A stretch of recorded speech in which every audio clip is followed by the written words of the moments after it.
tendency is going down, still it's hard when you have a posterior outer leaf break quite posterior.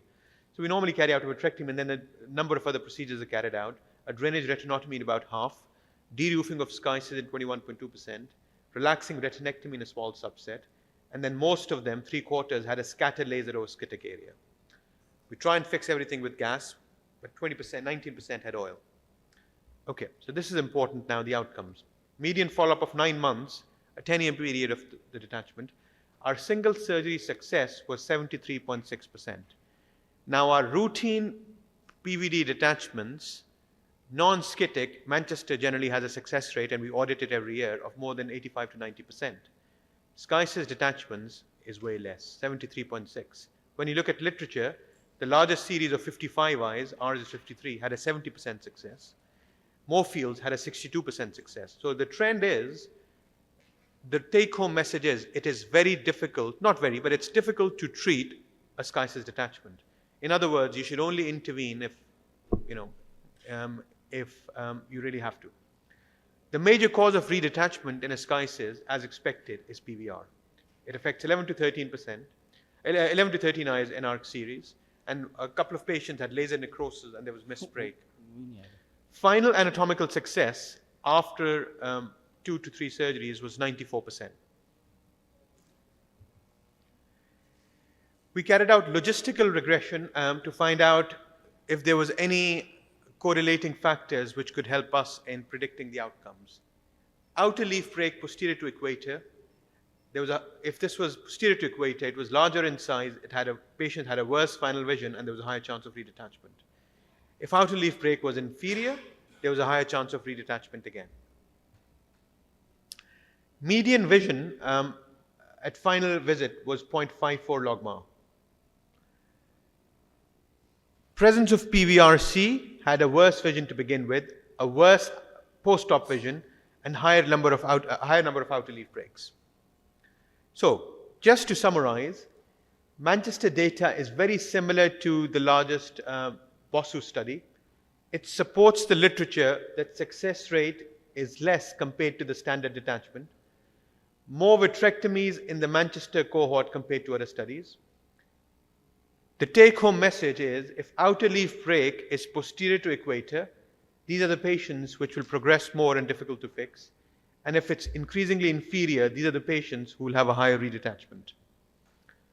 So, just to conclude, they remain a challenge to treat, despite with a primary success rate lower than that of a non-schisis RD, and very important to see where your outer leaf break is.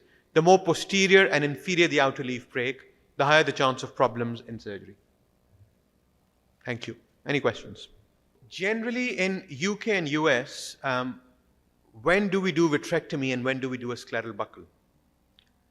Increasingly, the trend is that the number of buckling procedures are going down. We generally carry out a vitrectomy if we see a PVD. But if there is no PVD, that's a more difficult vitrectomy because you'll have to induce PVD over a detached retina. So in those cases, we do a scleral buckle. The common 2 causes of a non-PVD detachment are round hole detachment and retinal dialysis.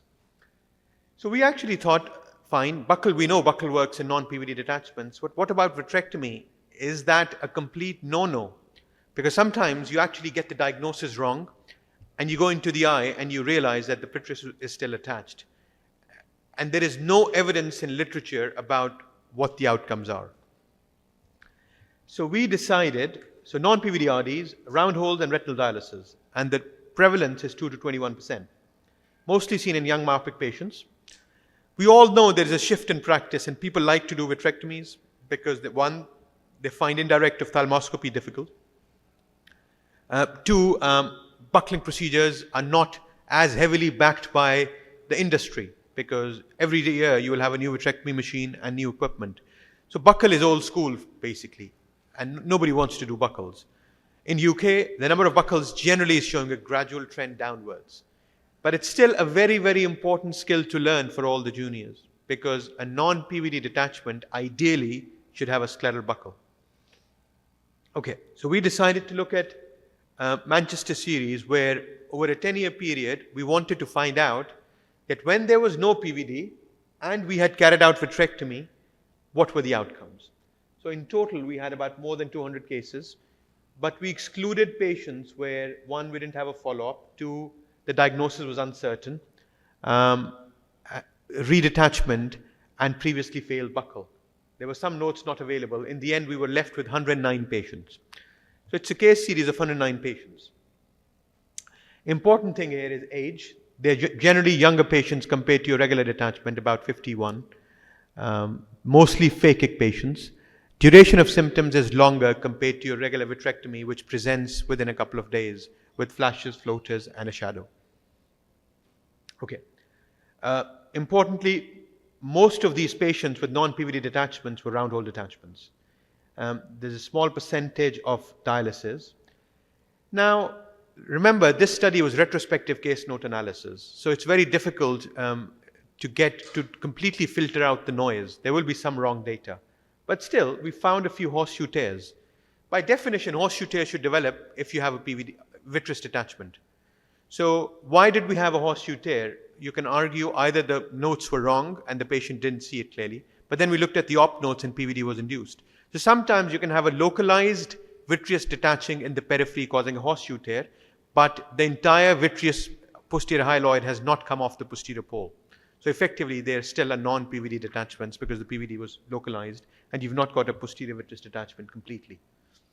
Why did we carry out a vitrectomy in these cases? Because ideally, they should have had a buccal. One, surgeon's choice. Some surgeons are just not comfortable doing a buccal. But actually, a lot of them was because breaks were not visible. So when you don't know where you have to put a buccal on, then generally you try and do a vitrectomy. Anesthetic issues, we carried out a vitrectomy and other indications. Okay. So vitrectomy-wise, we looked at the data. We had a mix of 23, 25, and 27 gauge. We used both endolaser and cryo. Whenever you're doing a vitrectomy in somebody with less than 40 years of age, it's important to put a dye in, whether you use triamcinolone or you use a dual blue. A good trick if using triamcinolone is to just not use it as it is, dilute it in 1:5, because then you get less crystals. So if you put, take 0.1 mil, then add 0.4 mils of saline, you will have less crystals and you just need enough triamcinolone to stain the vitreous. Heavy liquid was used in about 20%. Drainage retinotomy, PVR, peel, and tamponade, which is both gas and oil. Okay, so 37 cases had an intraoperative complication. And as you can see, when inducing a PVD on a detached retina, you would get iatrogenic retinal tears, which were seen in 36 cases. And then there was a choroidal effusion and retinal incarceration in a couple, and a retinal touch in 2 cases. The reason being, again, detaching vitreous over a detached retina is not easy. We have to go back. Where were we? Okay. So, this is important. Single surgery success. What do you define single surgery anatomic success? That is flat retina without any tamponade. So if you've put oil in, that's not success till the oil is taken out. So single surgery anatomic success was 76%. Final anatomical success was 99%. Our buckling success is higher in these patients, so it's in 80s. So vitrectomy is less effective than a buckle, although we've not compared it like for like. Mean number of surgeries was obviously 1.32, and those patients which needed more than one surgery needed about 2.5 surgeries for full retinal reattachment. Retinal redetachment occurred in 24%, and the major cause, like in all detachments, is PVR. Usual complications, chronic CMO, ERM, glaucoma, and oil in situ and awaiting oil removal. These were young patients. A lot of them were phakic to begin with, but after about 9 to 12 months of follow-up, about 50% had cataract surgery done. Cataract surgery was needed in about 52% of eyes. And mean time to phaco was 9 months. Importantly, preoperative factors. If you see here, what was the common cause of redetachment? That's the only factor we found was in PA therapy. All the other causes in a non-PVD detachment were not statistically significant. Further analysis, best corrected vision. So obviously we know that Mach-Horn detachments would have a better vision. Patients with chronicity and PVR not related, but intraoperative use of PFCL also resulted in better vision. We don't know the cause of that. Obviously, it's very difficult to find out in a retrospective study. Absolute success, again, it's very, it's common sense. If you reattach the retina, you'll have a better vision. So this is actually the only published series, well, not published yet, we're going to publish it, but the only series of no PVR detachments, no PVD detachments, which we treated with vitrectomy. No PVD detachments remain a diagnostic and therapeutic challenge, and it's really, really important. If there's one take-home message you can take, that is, please look at the status of vitreous carefully. You have to be certain whether the vitreous is attached or not. B-scan can help, so can the OCT. Mean age is 50 years, which is older than previously reported, and myopia remains a high risk factor for these patients having a detachment. The most common location of retinal breaks is supratemporal, as we agree. Why was it carried out? Surgeon's choice in 1/3 of cases, and misdiagnosis of PVD was another critical factor which resulted in us carrying out vitrectomy. In an ideal world, all these patients should have had a buckle. To conclude, a final success rate of single surgery anatomic success of 76%, final anatomic success of 99%, with mean number of surgeries of 1.32, and PVR in 10% of cases. Obviously, study has limitations. It's a retrospective study, one center. Again, small sample size, but more than 100 patients. So, you don't have any other evidence in this. Future directions, you can do a randomized controlled trial in Viti versus buckle. Very difficult to do because the problem in trial is somebody like Professor Tariq Khan would be a good buckler. He would buckle many others which people like me will not be able to buckle. So it's very difficult to do an RCT because a good buckler will always be a good buckler who will achieve very good outcomes with the buckling. Whereas a person who's just trained in vitrectomy would just do a vitrectomy. So it's very difficult to compare like for like. Very important to understand the relationship between posterior hyaloid and retina and optimization of surgical technique and training for future VR surgeons. So for fellows and trainees, the take-home message more than this talk is please learn indirect, learn it in clinic, be very comfortable in it. If you find a horseshoe tear, try and laser with an indirect, because when it comes to scleral buckle, if you're not good with indirect skills, you will struggle to learn scleral buckling. So vitrectomy has a primary success of 76% in no PVD RDs. This is much lower than the rates achieved when there is a PVD. Like I said, our success is more than 90% for the other cohort. Buckling should be still the gold standard and the treatment for choice for these patients. But if you do end up in a situation where you have to carry out vitrectomy, there is data that it's still successful in more than 75%. Thank you.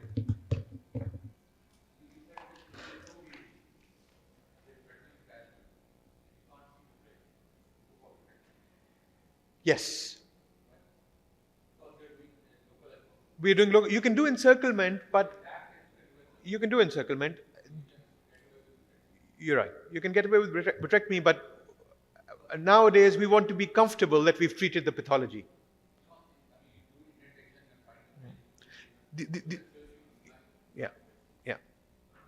Yeah, so no, for these patients, you would start with an EUA anyways. Patient to sleep, EUA, do indentation. Another option which is available now is if you can't see a break and you really want to avoid vitrectomy, you can put a chandelier in and do a chandelier-assisted examination and do chandelier-assisted buckling if need be. I don't do that. I just do a standard buckle. But that's something which people increasingly are,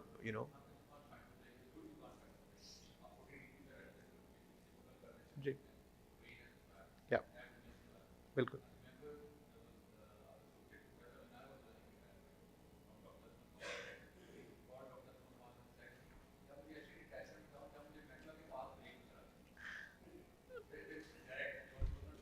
वो हम vitrectomy करके बना देंगे.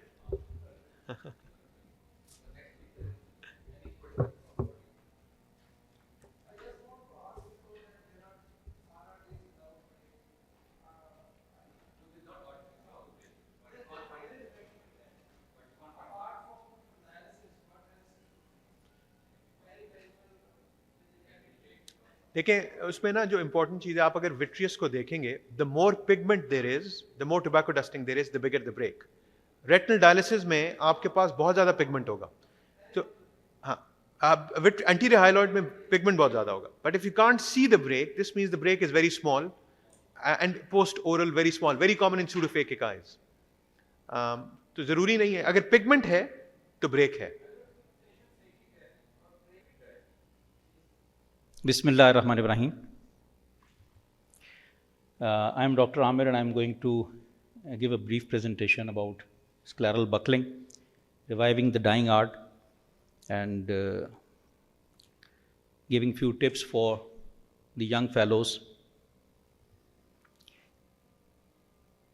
The history of buckling, it starts from 1923 by Julius Gorn, and now in latest era, this buckling is being done with chandelier assisted techniques, and few of our colleagues, they are doing with single port buckling, putting a single port and using the light from there.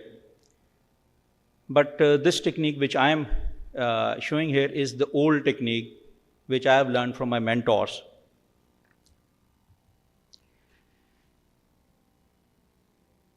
The main reason which I think the reason of shift of scleral buckle to vitrectomy is lack of expertise of indirect ophthalmoscopy and lack of expertise for scleral buckling. It requires general anesthesia. The duration of surgery is prolonged, there is post-op pain, and there is a rare risk of buccal extrusion. As compared to vitrectomy, which require high-tech equipment, viewing system, buckling only requires an indirect and a set of lenses. Now, this is the first step, how to place the fundus chart, how to draw the fundus drawing. To draw a good fundus drawing, the fundus charts 12 o'clock should face toward the patient's feet. It would be upside down, you do indirect, and you draw as you see. So once you hold it in erect posture, the diagram would be straight. The position of patient,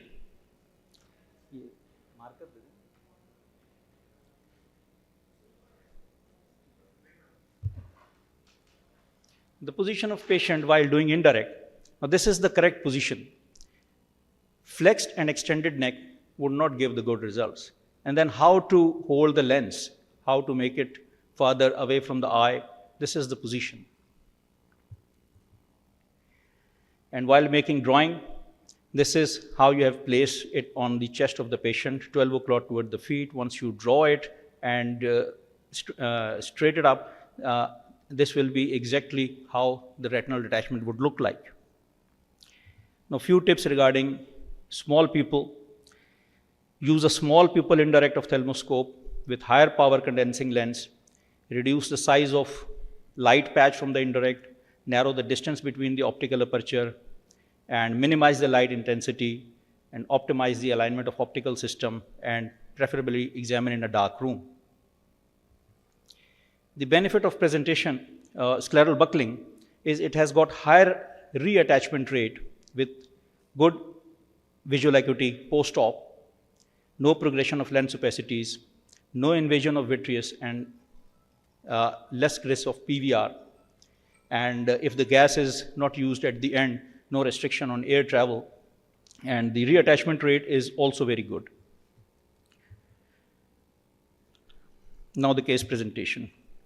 A 30-year-old male resident of Gilkith, known case of epilepsy, serving soldier, reported with complaint of sudden painless loss of vision in his left eye of 1 week duration. There was a history of fall and something hitting his forehead on the floor after an electric shock about 1.5 months back. Visual acuity shows counting finger. There is a positive Schaffer sign. There was no PVD, and there on fundus examination there was a retinal dialysis. This was the fundus diagram. This is the retinal dialysis, and this is retinal attachment. The color coding, this is also the lost art. Nowadays, people, the residents and the fellows, they don't draw with colors, but if there is no optos, I think this would help a lot. Now, we planned a scleral buccal with 503 sponge, SRF drainage, and air under general anesthesia. First step is 360-degree pratmy.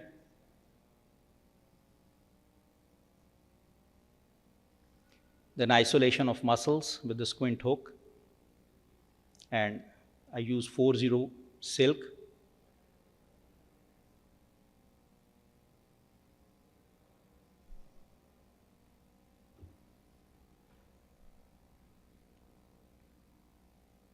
To isolate all 4 muscles. Then with the indirect, break is localized and cryo is applied.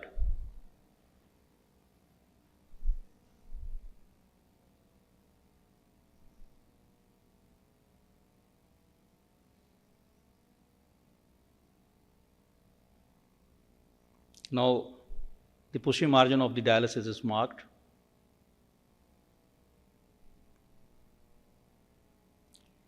And 503 sponge was planned. The distance between the 2 bites will be 4.5 millimeter. Now, while passing the suture, it is pertinent to mention that one always should go over the cornea to make a loop.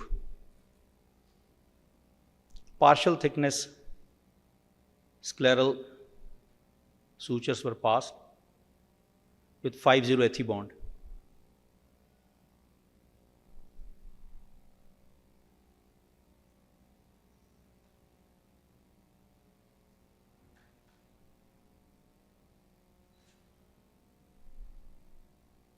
And now the sponge is inserted beneath the sutures. Once the sutures are tied, to give a good indent, the sponge should be pressed down and it should be stretched.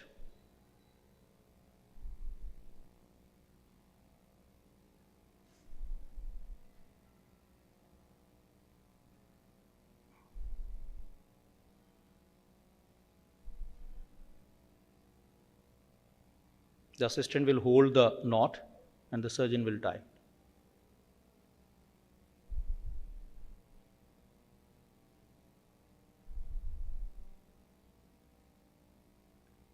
The extra sponge is cut, and this is the. Now again, optic disc perfusion and the indent will be seen.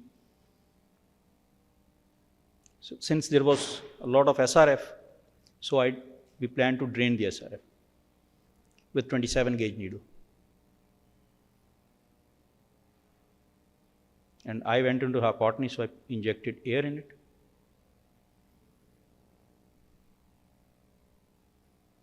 Again, the optic nerve perfusion is checked with indirect, and now paratemy is closed.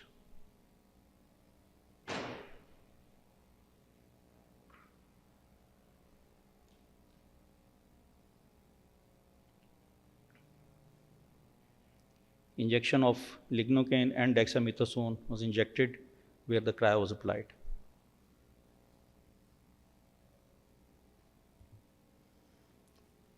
Patient was advised right cheek to pillow for 3 days, intravenous painkiller, antibiotics, oral painkillers, topical steroid antibiotic drops, and cycloplegics were advised. This is the post-op optos image. The retina is flat. There was a bubble here. This is first post-op, and this is 1 week after post-op. Again, the retina is flat on fundus chart, dialysis, and this was the indent. So I would recommend that training of indirect ophthalmoscopy should be done during first FCPS training, and routine buckling should be performed during the FCPS vitreoretina training. Thank you.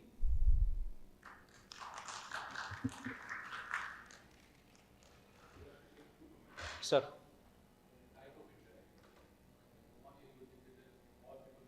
Sir ji sir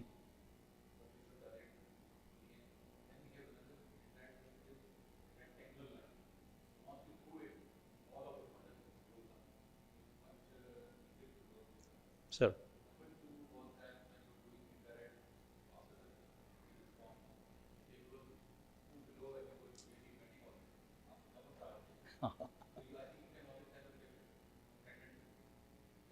table के ऊपर कर लें, ठीक sir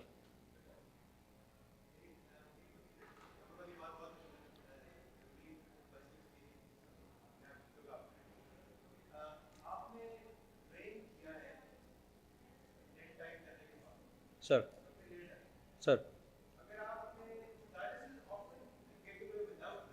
sir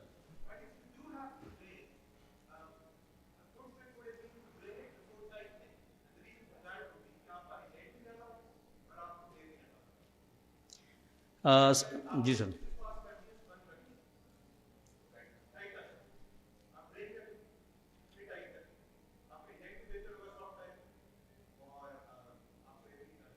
air तो sir शायद फिर भी डालनी पड़े इसमें इस जनरली आई डोंट ड्रेन मतलब जी हाइपोटनिकली सर इसका एसआरएफ बहुत ज़्यादा था जिसकी वजह से मुझे इसको एसआरएफ ड्रेन करना पड़ा अदरवाइज मैं नॉन ड्रेनेज सर्जरीज ही करता हूँ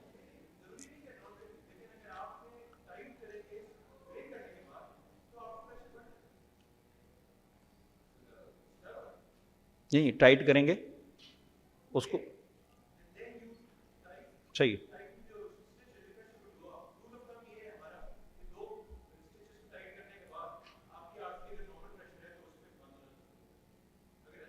सर ठीक ठीक ठीक सर सर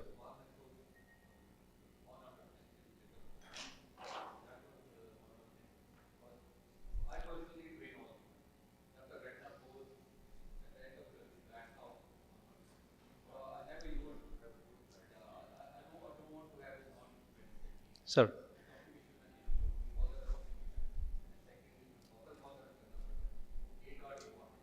सर सर मेरा एक्सपीरियंस ये है सर कि अगर ब्रेक जो है ना वो आ गया है ना इंडेंट के ऊपर तो एसआरएफ 100% अगले दिन नहीं होगा जी सर वो तो सर फिर उधर तो इंडेंट ही नहीं हुआ होगा ना बक्कल ही नहीं लगाया होगा फिर उसने तो री आर डी होनी है सर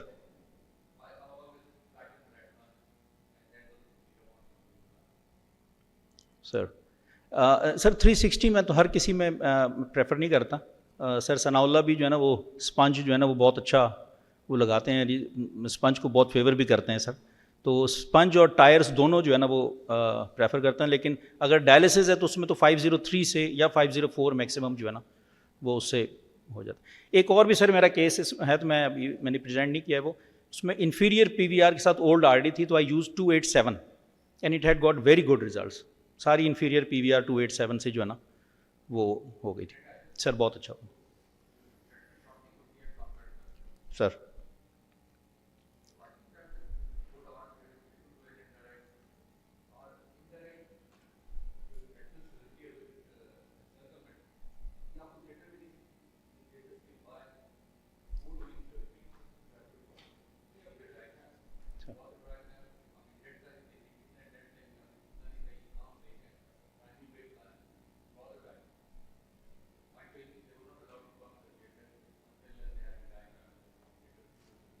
सर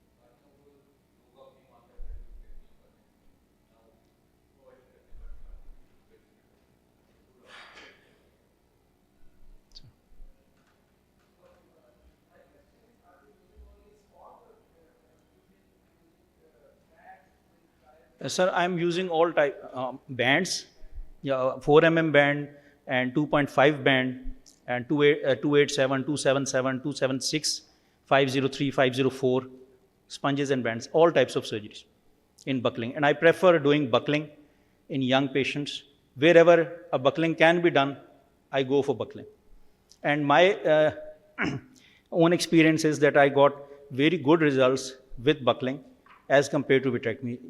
जैसे सर बता रहे थे पीवीडी वाले, तो वो पीवीडी वाले मेरे ऐसे भी पेशेंट्स हैं सर, सब रेटिनल बच्चे जो हैं सब रेटिनल पीवीआर हुआ हुआ है और उनकी बकलिंग हुई भी, और पिछले वो 8-10 साल से वो रेटिना फ्लैट ही है सर। सब रेटिनल पीवीआर के साथ भी बकलिंग जो है ना वो सक्सेसफुल है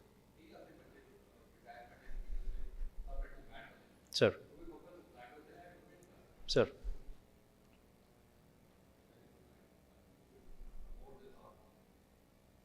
और सर दूसरा फोरम पे मैं ये भी सर कहना चाहूँगा कि जो आरओपी स्क्रीनिंग का ना होना है बहुत सारी जगहों पे, उसमें जो बहुत बड़ा फैक्टर है वो इनडायरेक्ट के साथ कंफर्टेबल ना होना है।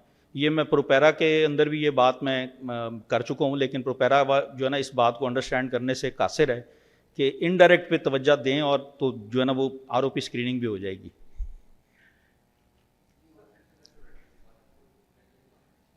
सर।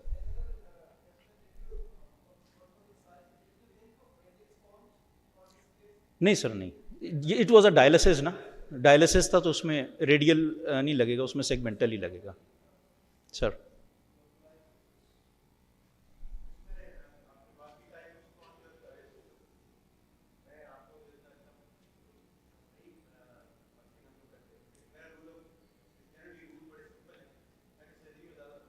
सर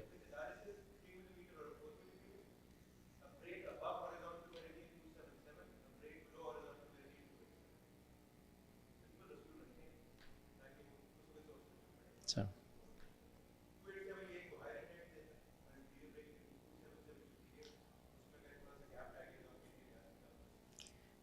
सर डूइंग हाँ sir sir sir doing buckling with 287 is difficult, मतलब जो बिगनर है वो नहीं कर सकता उसके साथ, वो घूम जाता है उसका जो टायर है ना वो, मतलब इट इज़ डिफ़िकल्ट सर। 7 जी जी हाँ, मतलब वो सर वो बिगनर के लिए अच्छा नहीं है, क्योंकि वो बिगनर उससे वो कंफ्यूज होता है। जी सर, जी सर, स्टिच पीछे पास करना है और वो नीचे से कन्वेक्स होता है तो वो रोटेट करके निकल जाता है पीछे।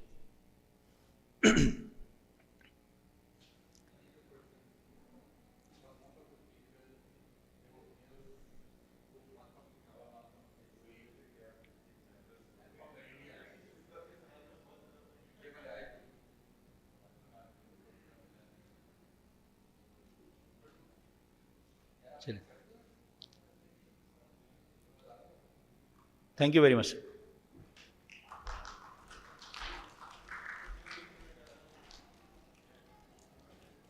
So I've been interested in the intraocular tumors, and I've been doing this intraocular tumors for a long period of time when I was in LRBT.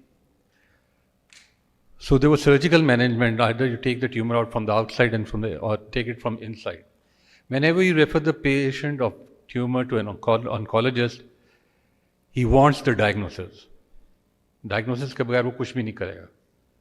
So until you take the biopsy or take the tumor out, you cannot decide the treatment. So I'll show you some of this was my first, one of the case. If you see this just infranasal disc, एक tumor पड़ा हुआ है.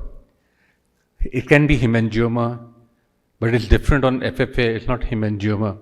We were not able to make a diagnosis, and it did not regress, and the fluid around the tumor, it increased. Young female, hypermetrope, pseudophakic, उसको hypermetropia में treat किया हुआ था कि because of the clear lens extraction. This is the OCT, and this is just a diagram I'm going to show you. This was a tumor with an exudative detachment around the tumor. My plan was to first apply the cautery around the tumor to the retina, so I can lift the retina. After lifting the retina, you just take out that tumor and do a biopsy. And then put back the retina, apply the laser, and put an oil in it. So I'll show you the video. ये video चला दें. ये video यहाँ पे क्या आगे है? अगला होगा पे. Okay. This is one of the post-op. नहीं, इसमें वीडियो है क्या नहीं? यहाँ पे थी वीडियो में ये.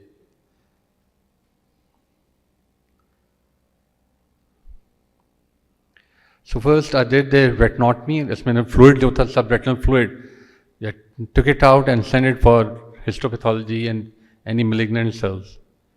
It was separately sucked, and then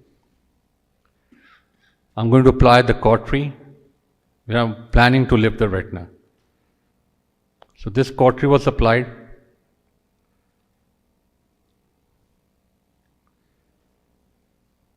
Then I'm going to lift the retina from there. If you can see, ये रेटिनल फ्लैप है. यदि पीछे लेके जाए, ये दोबारा लगाएं, प्ले करें दोबारा.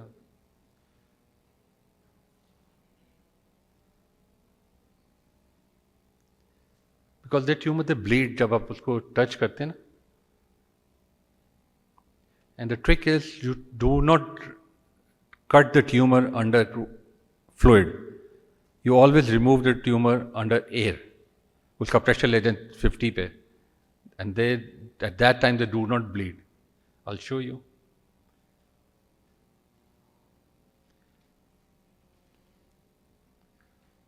So I'm doing cautery. I'm going to lift this retina.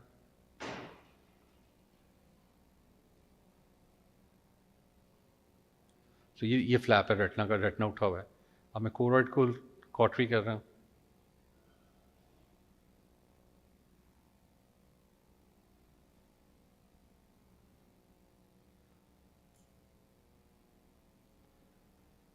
So ये ट्यूमर है, ब्लीड थोड़ा कर रहा है. सो आई एम अंडर एयर के बाद इसको मैंने एक्सटेंडेड दिस वोंड, ये ट्यूमर निकाल लिया मैंने. So I've taken out the tumor. Next slide कर. ये ट्यूमर बाहर निकला है. लेजर करके अब रेटिना वापस and put the oil. So if you see the diagnosis, it's lymphangitic vessels. There's no lymph vessels in the retina. 2 दफ़ा हमने confirm किया from Shot Khanam. It was a lymphatic tissue. So we did not need any of the oncologists to be involved. So if you see the next one, this is a ciliary body tumor. Can you play the video? So up till now I've done 11 cases of ciliary body tumors. And 9 of them are benign. And all of them, they were advised enucleation. So 9 of them, they were benign. 1 was a tuberculous granuloma and 1 was malignant, in which we did a enucleation. So it's iridocyclectomy we do. You can see this is brownish. This is tumor is slightly of different color as compared to the other part of the uveal tissue.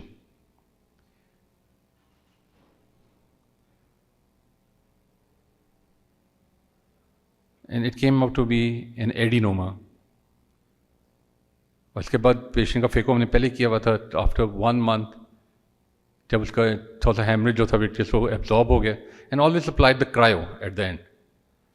And we put an IUL and patient is happy with 6/9 vision. And patient was advised an enucleation. So if you see the next case, next slide later. ये वाली. There was a choroidal melanoma was diagnosed. So we did what? ये external approach है इस infratemporal quadrant, उसको पहले indirect से mark किया मैंने कि ये ट्यूमर की extent क्या है.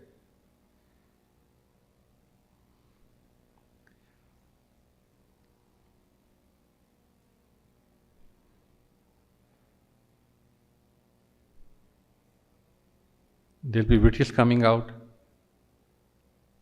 because of damage to retina, but then उसका pressure maintain किया, and after 2 weeks I did the vitrectomy and put an oil in. And in this case the biopsy, it came to be a carcinoma. Never knew from where it came. उस young लड़की, she's coming, still coming since 2007. Cosmetically, she's happy, but you've made a diagnosis rather than going for an enucleation. Then the difficult cases are well, you're not able to make a diagnosis. The first time this patient was seen by another person who diagnosed to be granuloma, and when I saw him, I told him it is melanoma because clinically you can diagnose a melanoma. So patient was confused. He went to multiple doctors. In the same time, its size kept on increasing. Then he went, when it was small, I told him, okay, I'll go in and take a biopsy and that will be confirmed. He denied that and he went for a cyber knife. It failed. By the time he came back to me after 1 year, it was of a larger size. I said nothing had been done. The eye has to be enucleated. I enucleated the eye and it came to be a melanoma. So if you see, this was the B scan of that patient. So it was a choroidal melanoma. Then there was another patient, I'll show you this one. She was from Multan. She presented with vitreous hemorrhage. Young patient, 40 years of age, and then she was given aflibercept 2 times. The blood didn't go away, and on B scan, they suspected a growth which was consistent with melanoma in a supranasal quadrant, but there was no view. So I did the vitrectomy, I took the biopsy from that, and it confirmed to be a melanoma, though I was enucleated. The PET scan was normal in both the cases, and still they are coming to me for last 1.5 years. The PET scan is normal.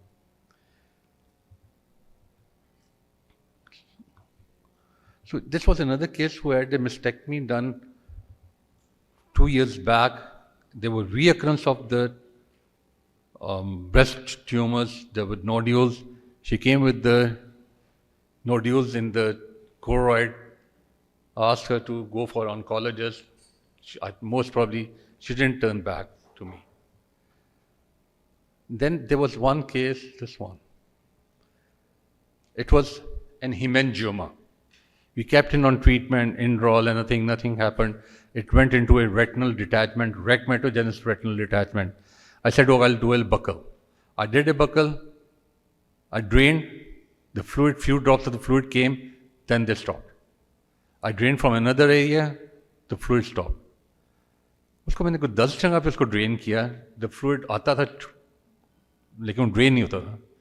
The most probably was there was with a choroidal hemangioma, the choroid of the patient is very, very thick.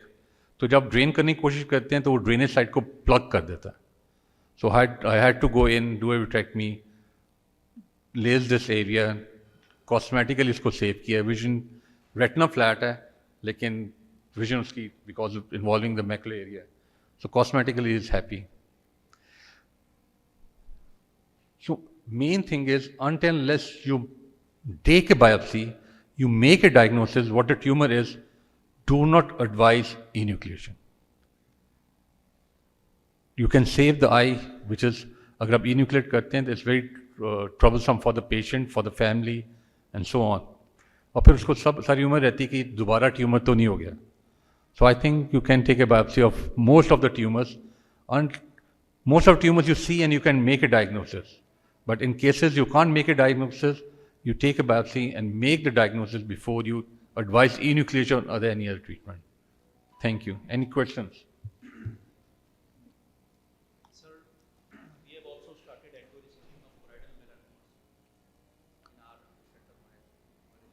center. It depends on the size कि कितना size है. Sir इसमें question ये है sir कि अगर उसका melanoma बाद में वैक्सीन में पॉजिटिव आ जाता है तो क्या उसकी भी रिन्यूक्लिएशन करवा दें या ना करें? The worldwide studies then, 5-year survival rate with enucleation, with no enucleation, same. And secondly, जिन्होंने निकाले भी हुए for very long term, secondaries are very, very rare, almost to none, जितना literature में है. So I don't think कि हमें यही होता है कि हमने इसको मैनिपुलेट किया है, ये ब्लड के थ्रू फैल ना जाए, लेकिन लिटरेचर में ऐसी चीज़ नहीं है.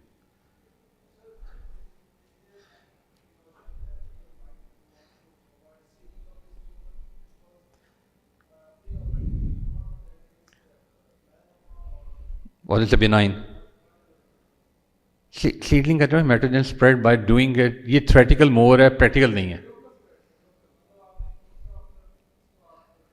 लोकल फिर आप नहीं उसको पूरा निकालें. ये नहीं है हाफ हार्टलेटली नहीं निकालना आपने, निकालना तो पूरा निकालना है आपने. हाफ हार्टलेटली आधा निकाल दूँ खाली बात के लिए नहीं. You have to remove all of it. This is the trick. ठीक है. पीडी नहीं है choroidal haemangioma. There two types, diffuse and localised जो होते हैं. ठीक है.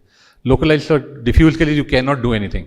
लोकलाइज्ड के लिए टीटी है, टीटीटी थर्म ट्रांसट्रांसमल जो है, लेकिन they do not respond very well. So until unless they cause a retinal detachment, so I don't think you need to treat that. Secondly, one more thing is they give beta blockers, systemic beta blockers. जो literature में है, they do respond, but I haven't seen much of the response. Patient की vision वहीं की वहीं रहती है. Keep close follow. You cannot do anything. Not for the focal or not for the diffuse. कुछ नहीं, दोनों के लिए I don't think you can do anything. Just a close follow. किसका? You can order Novartis. Novartis can bring that. आगे you. But brachytherapy is one of the treatment which you are lacking in Pakistan. I'm trying कि हमें वो मिल जाए तो we can always treat that with brachytherapy. उसके लिए SOPs बहुत strict हैं. तो let's see next 1 year में. I'm trying that. Any other thing? Yes.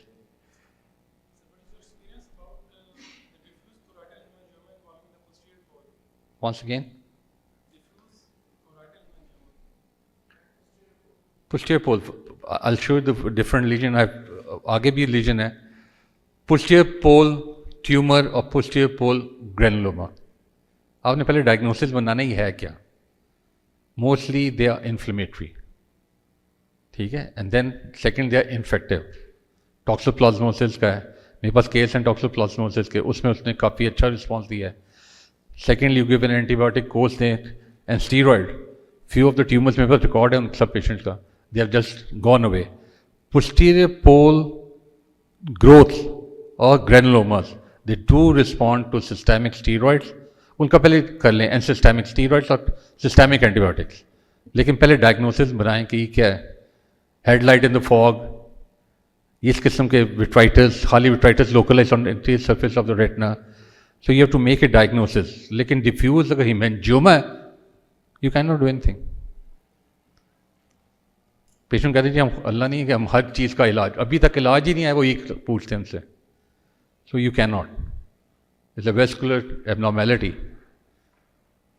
तो उसमें कुछ भी नहीं कर सकते हम. टीटीटी भी करेंगे तो वो वहाँ पे स्कार बन जाएगा. ठीक है. और रिस्पॉन्ड करता है नहीं करता इट्स अलग है. So keep on following this patients and tell them we don't have any treatment. Anything else? Where? Yeah, I mean the retinal vessel capillary hemangioma. They're different. You can do the laser. You can हमारे पास surgical technique भी है. You just cut away that hemangioma. But once you cut away, they keep on appearing in other part of the retinal vasculature. और इसके साथ kidney tumors are very common. मेरे पास एक family है जिनके मामों की death हो गई because of the renal carcinoma, and then they have in the brain also. So you just keep on following. अगर वो extend करता है तो उसको लेजर से कर दें या क्रायो से, जो रेटिनल वेस्कुलर हेमेंजियोमास है, एंड फॉलो देम. और अगर बहुत ज़्यादा ब्लीड कर रहे हैं लाइक कोल्ड डिजीज या बहुत ज़्यादा एक्सुडेशन है, because detach retina is not a normal retina, तो then you go in do a vitrectomy, उसको ड्रेन करें, उसको फिर कॉटरी वगैरह करके या लेज़र करके उसको ख़त्म करें.